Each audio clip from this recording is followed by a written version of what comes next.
everyone. Thank you so much for joining me on yet another episode of Office Hours. Well, we learn what they don't tell you in the classroom about creating more personal one-to-one experiences for the folks that you want to do business with and continue doing business with. On today's episode, I have a very special guest. I have the one, the only Scott Brinker, who many of you know as the father of the MarTech landscape infographic. Scott, welcome to Office Hours. I'm so thrilled to have you today. Wow, well, thanks for having me. I'm not sure if the introduction is, but oh, you're the person responsible for that monstrosity that's been like driving me crazy. So luckily, I can't see the audience right now. So if they have pitchforks, I don't know about it, but yeah. If they have pitchforks, they can come find me as well too, because I think what you have created in that iconic piece of content for the marketing and selling technology landscape has really helped us understand what I'm calling the beauty and also the beast of what we're up against as sellers and marketers. But I'd love to just kind of like take one quick step back and understand, I don't even know this. Where did this infographic come from? How did you come to decide that you were going to develop this for the marketing and sales technologies landscape? Yeah, it was definitely by accident. Had I known what this project was going to become, I'm not sure I would have had the courage to start down this path. But it was around 2010, 2011. At the time, I was starting to give more and more talks to senior marketers, CMOs, about why they needed to hire more technical talent into the marketing department. And so I put together this slide originally of like the first 150 MarTech vendors that I found. Mostly it's just like evidence, like exhibit A of say, look at all these tools that you're becoming dependent on, to deliver the outcomes of modern marketing. Doesn't it kind of make sense to, perhaps have some more people on your team who really have the expertise in orchestrating all these things and operating them? And it had the exact effect I was hoping for. I mean, everyone, frankly, even me, I like looked at 150 different logos all on one slide. It's like, oh my goodness, like this is crazy. In fact, I'm quite sure at that time somebody immediately said, this entire thing is going to consolidate. So, but yeah, it was trying to convince, senior marketers that they have a lot of technology that they've become dependent on. Yeah. What I think is so beautiful about the time in the frame in which you opened up our eyes to how much technology was in the landscape, was right on the verge of what we're calling at Alice, like the automation era, where we had realized like you could work smarter, not harder, and you could get tools to do your work for you and help you do that at scale. And what you were trying to do, as I'm like hearing you recall this, you're trying to help technologists internally get more advocacy for their needs to be able to connect data sets to one another. So I don't know how much marketing operations was part of the lexicon back in 2010, 2011, but it's one of the most critical hires that a marketer can make at this point in time, especially a senior marketer, because you need someone to help you with your data pushing and pulling into one centralized spot. Yeah, it's interesting. So there were a few people back in those days. At the time, Serious Decisions was starting to become a popular analyst group, and there was one of the analysts who'd sort of taken marketing operations under his wing. Boy, I wish I could remember his name, but he had this phrase he said once of like, okay, well, 2010, 2011, marketing operations was kind of like the island of misfit toys. It was like all this sort of miscellaneous stuff that, yeah, I guess somebody needs to get this done and you got to do the budget and you got to move the leads from this spot to this other. But it was basically not glamorous. It was not revered, as a source of like strategic advantage. And I do think we've got into a place here now where a decade later, not every company by any means, but now a good set of companies have really come to recognize that being best in class at marketing operations is a huge advantage in a digital world. Big time. Well, especially so at the latest glimpse that I took of your most recent understanding of the MarTech landscape, we are at a whopping 8,000, or we have to, 8,000, is that for real? 8,000 new pieces of technology. 8,000, yep. And it was woefully incomplete, as I know, because every time I finish these, I hear from all the people somehow I didn't discover. Yeah, I think if, to be honest, we haven't even like undertaken the 2021 yet, partly because just doing the back of the envelope math at this point, I am quite certain it's well over 10,000 globally. And at some point, it's almost like, okay, the point has been made. Yeah. Yeah, but it's so funny because we go back in a time machine back to 2010, 2011, and we're like the world was full of possibilities and technology is going to help us achieve all of those. But to your point, about a decade later and perhaps 10,000 tools now at our disposal, I kind of feel like we've hit the double-edged sword of having so much technology at our disposal. I called it earlier the beauty and the beast that comes from having all of this at our disposal. But I don't know about you, but I'm noticing how the automation era from the early 2000s is still alive and well here, but it's causing more noise. I don't find that it's actually helping to have any one company stand out in any given period of time. Yeah, I mean, there's a lot we can unpack there. So there was this fellow, oh man, I've really got to get, my memory is like fading on me. But this fellow wrote a book called It Doesn't Matter, like IT Doesn't Matter. He was a Harvard business professor, like about 17 years ago or something. It was basically, he had done this research that showed for all the investments that companies made in IT, it didn't really create any sort of, sustainable like pattern of competitive advantage for them, and so it was kind of like, well, okay, I mean, the numbers don't lie, and in some ways I feel like there's this same thing that's happened with MarTech. I mean, companies have invested a tremendous amount in building out these capabilities, but I think it would be hard for any one company to look at and say, oh yeah, and our MarTech stack is why we're just completely crushing all of our competitors.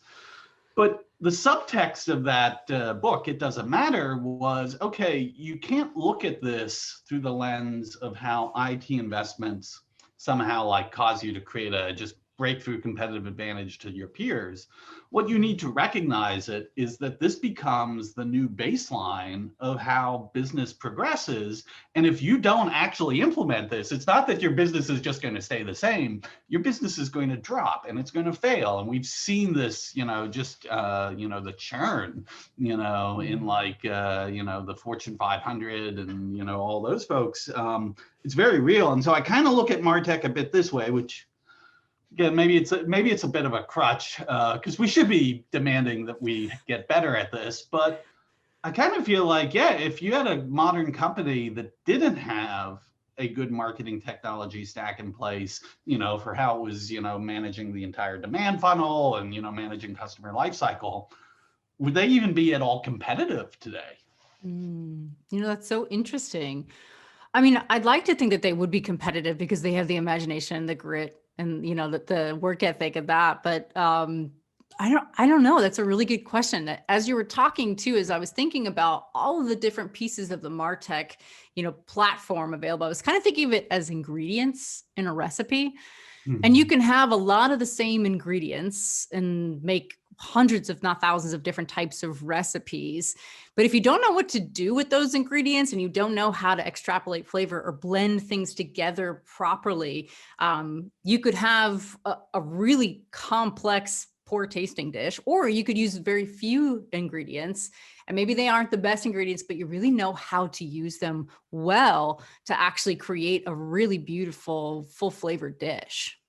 I couldn't agree with you more. I think, at the end of the day, just given like a few basic things of like, okay, I have a CRM, I have my web platform, maybe I have a marketing automation platform for email, and just using those tools really well already can like put you head and shoulders above a lot of competitors. I mean, so one of the things that happens with that MarTech landscape, every year we've done this, which is why I'm not sure I can do it one more year in a row.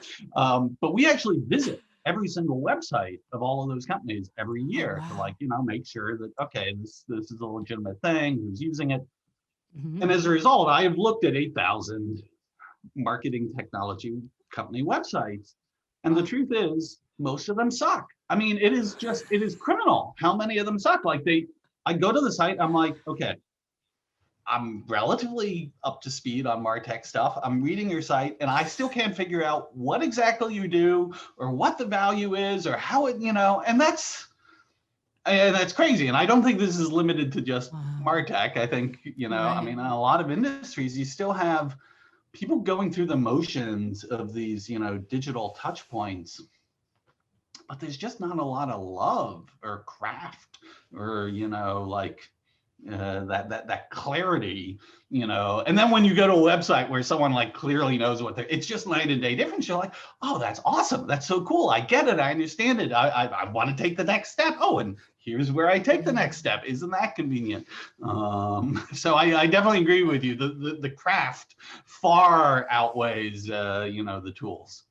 Yeah, I wholeheartedly agree. And I mean, I haven't seen all 8,000 that you have, but as I am looking around at competitors or I'm looking around for my sources of inspiration, some of the things that I notice is that despite the fact that we have 8,000, upwards of 10,000 tools at our disposal, you'd think that we would be able to get a lot more personal with the folks that we want to do business with. And technology has allowed us to go a mile wide, but we're really only taking it an inch deep.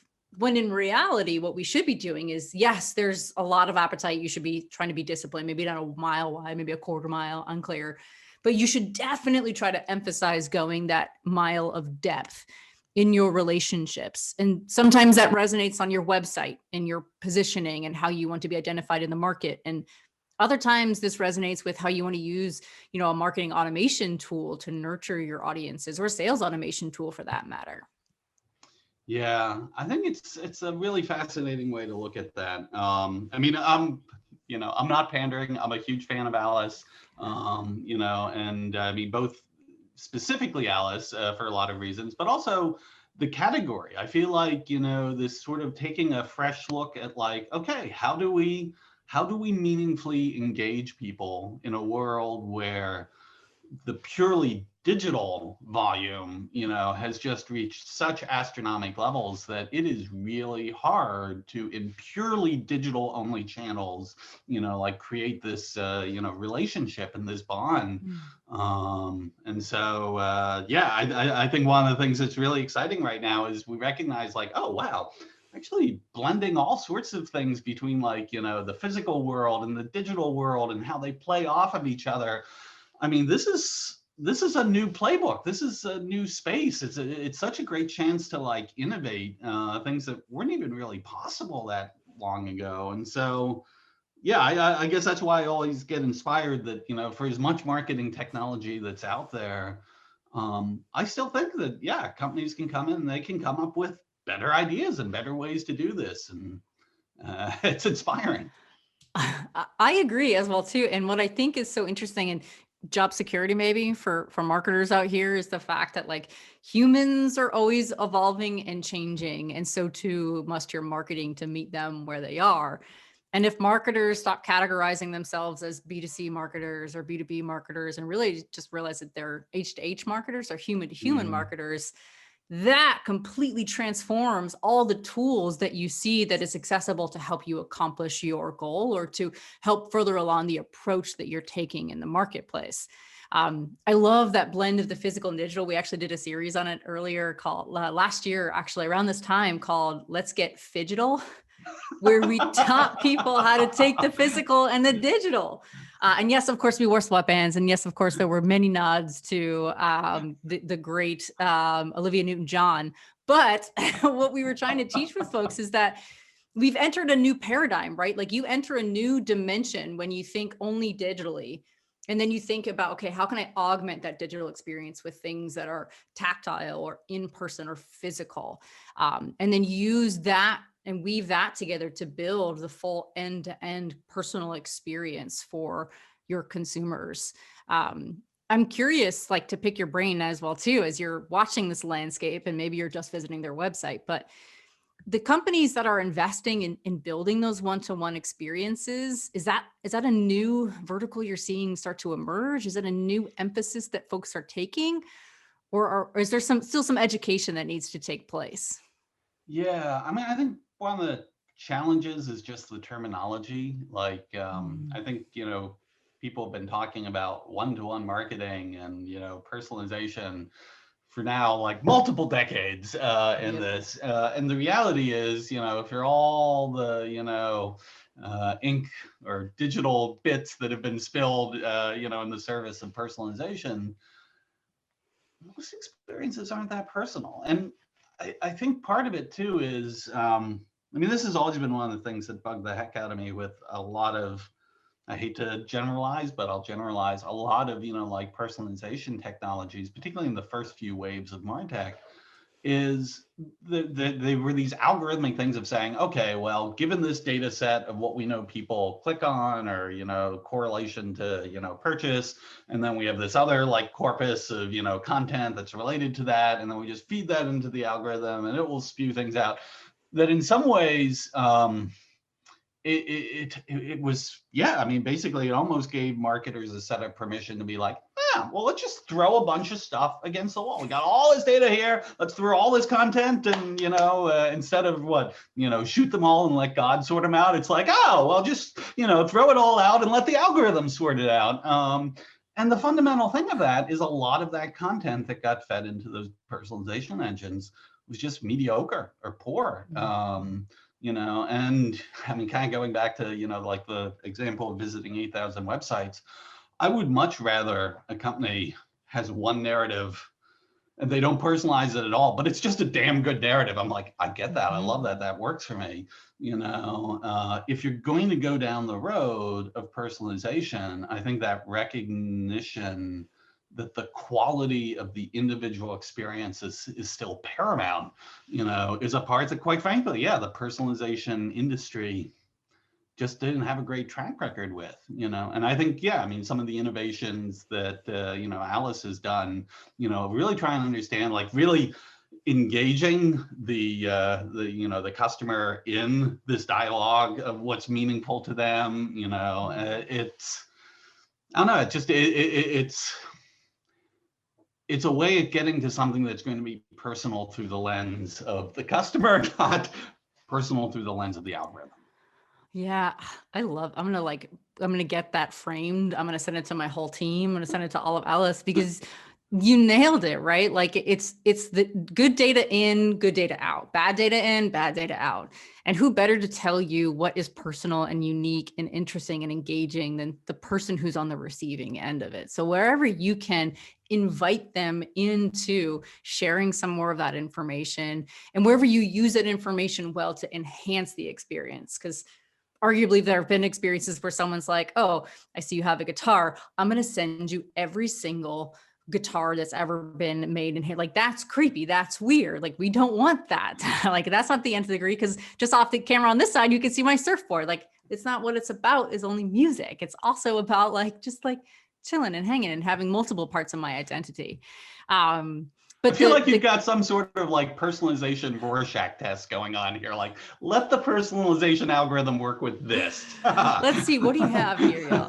But so the algorithm is so important for us to dive into, right? Because one thing that I remember too, around the time, like maybe 2015, 2016, we were all convinced that automation was going to outsource our jobs, right? Like automation was going to completely come in and outsource marketers, sellers. We won't even have any need for them yet. But the problem is it comes down to the data points that you put into it and some of the syntax and context that comes into all of this. For example, I can see all the books on your shelf, right off your shoulder. And so a follow-up gift for us might be another book to help you not read about marketing technology, but read about something completely different from all the aforementioned things that we've talked about. Or another bookshelf. But no algorithm could pick up on those nuances. No algorithm could understand the things that make you truly you. They've tried. Just the MarTech, the ad tech space alone has been trying desperately to get that personalized. But the difference between personalized and personal is it is, yes, just a suffix at the end of a sentence, but it is the difference between a make it or break it experience for your prospects and customers. Yeah, no, I think you're right on with that. And I think this is actually one of the places too where the increasing convergence and collaborations between marketing and sales is really impactful too, because for a long time it was just this division of, okay, well, when you ultimately want to get personal, it's going to be a salesperson who's going to, manage, directly that way. And so our marketing would stop at the level of, data powered personalization. But as we realize that, these buying cycles and, the journeys people go on, it continually blends back and forth between what we think of as marketing owned touch points and sales owned touch points. And as marketing and sales start to really collaborate on those opportunities more, like where can marketing empower, the sales organization to like pull these really personal levers. It just, it's, again, as challenging as I know this is for everyone, I mean, it feels like the world just isn't slowing down at all. And, that's, this is definitely not a stress-free profession to be in because of, just the pace of change. But on the other hand, I mean, like, wow, how many professions can you go into where literally, like, every year that you're going into it, like, you have a chance to like rewrite, the story, create a new playbook, take these little pieces of innovation that are, happening in so many different quadrants of our world and like put them into, a story and an experience that people are like, wow, that was really special. I don't know. I love That this stuff. is, I mean, and to that point, like that, I mean, going back to that metaphor we use, right, of all the ingredients and being able to cook so many different dishes, like we as marketers have so many ingredients at our disposal. And really the only thing that limits us is our imagination. But as you've done all of your research and as you're starting to see all the possibilities that's out there, have you noticed any emerging trends in the behaviors that reps who are real, or marketers who are really taking all of these ingredients and really imagining them in new possible ways?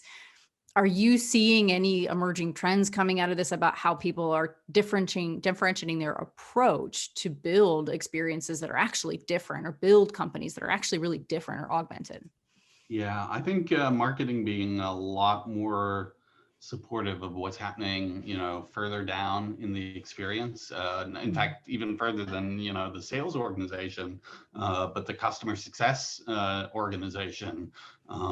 There's just so much opportunity, I think, for marketing is particularly well suited, particularly if they've got the right marketing ops people, if they've developed this, capacity, for managing the tech stack portion of this, they can really bring a lot of empowerment to the sales and customer success organizations in impacting, certainly the close of a deal, but then also, the ongoing relationship with that customer and how it grows over time. And so I think companies who are orchestrating it that way. I know one of the things that's become popular is, the concept of like, chief revenue officers or revenue operations tying this together. I think both of those are great approaches, but I also see companies that haven't necessarily put that formal umbrella over it, but they've created a more of a kitchen cabinet, collaboration, between marketing, sales, and CS that, they're just doing a better job of it. I mean, at the end of the day, customers are like, I really enjoyed working with that company. Yeah, love them. Yeah. So if I were to summarize some of my key learnings from today's conversation with you, Scott, a couple of things really stood out to me. The first of which is, while we have so much technology at our disposal, it's not the technology itself that's going to make any one company that much more effective at reaching their audiences and meeting them where they are.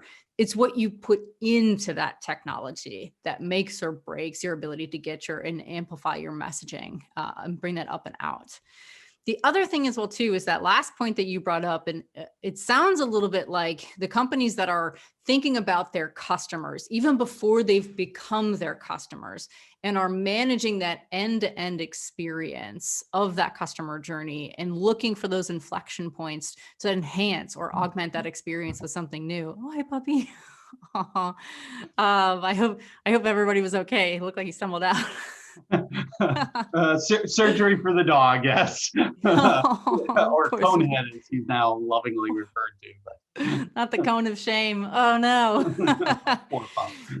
But speaking of experiences, hopefully that pup had a pretty good experience, or is on the road to recovery to a better He's on the experience. road to recovery. Okay.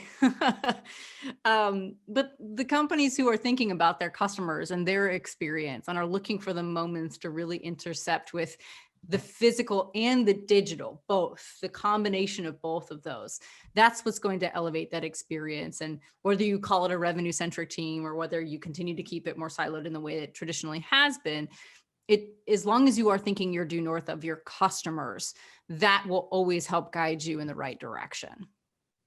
Yep.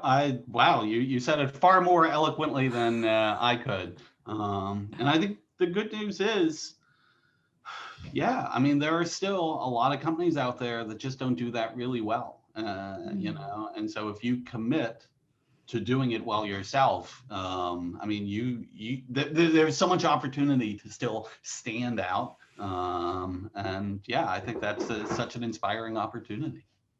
I agree. I agree. Well, Scott, thank you so much for your time, your energy, your wisdom, and most importantly, for the last decade of all of the research and all the manual work you have done to help us as marketers and sellers understand that it's not about how much you have in terms of technology, it's how you use that technology.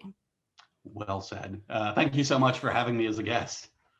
Oh my gosh, the pleasure is all mine. If folks want to reach out to you or download this resource of that MarTech landscape, where can they find you? Where can they find this asset? All right. The blog is chiefmartech.com, and that's Chief MarTech without an H at the end.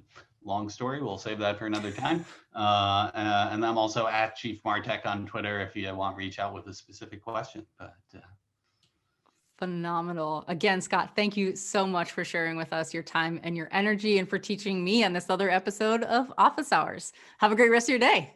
Thank you. You too.